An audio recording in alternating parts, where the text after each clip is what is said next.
Hello everyone, আসসালামু আলাইকুম। Welcome back to my channel. আজকে আপনাদের সাথে শেয়ার করব ঢাকাইয়া লাচ্ছির রেসিপি।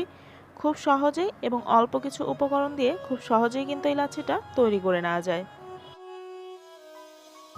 লাচ্ছি তৈরি করার জন্য আমাদের প্রথমেই লাগবে সুগার সিরাপ। এই জন্য আমি হাফ কাপ চিনি আর হাফ কাপ পানি জাল দিয়ে এরকম একটা ঘন শিরা তৈরি করে নিয়েছি।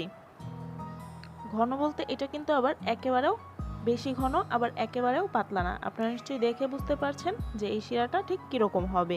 যে কোনো রকমের শরবতেই কিন্তু এই সুগার সিরাপটা আপনারা ব্যবহার করতে পারবেন, আর এটা একবারে বেশি করে তৈরি করে ফ্রিজে 1 মাসের জন্য সংরক্ষণও করতে পারবেন। এমনি চিনি ব্যবহার করলে সেটা গলতে একটু বেশি সময় নেয়, আর এই শিরাটা ব্যবহার করলে সেই ঝামেলাটা থাকে না। আর লাচ্ছিতে ট্রাই করবেন চিনির পরিবর্তে এই শিরাটা ব্যবহার করতে, তাহলে খেতে আরও বেশি ভালো লাগবে। এরপরে আমাদের লাগবে মিষ্টি দই। আজকে আপনাদেরকে মেজারমেন্ট কাপের 2 কাপ মিষ্টি দই দিয়ে লাচ্ছিটা তৈরি করে দেখাবো। তবে আপনারা ঠিক যতটুকু তৈরি করতে চান সেই পরিমাণে দইটা ব্যবহার করবেন। এরকম একটা পাত্রের মধ্যে আমি নিয়ে নিচ্ছি 2 কাপ মিষ্টি দই।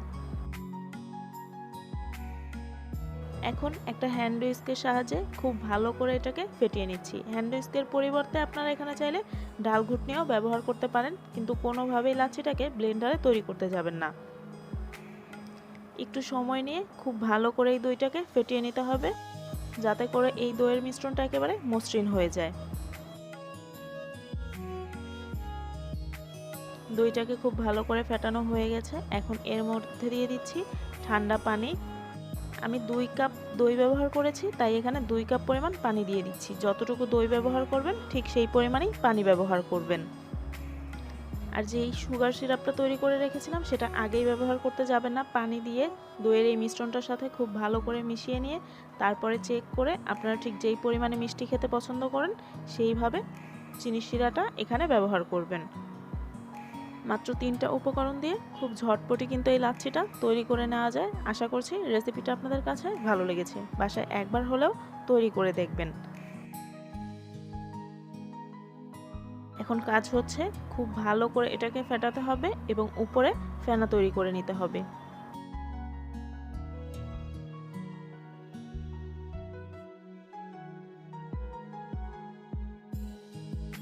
এখন গ্লাসে পরিবেশনের জন্য একটা গ্লাসে কিছু বরফ দিয়ে দিচ্ছি।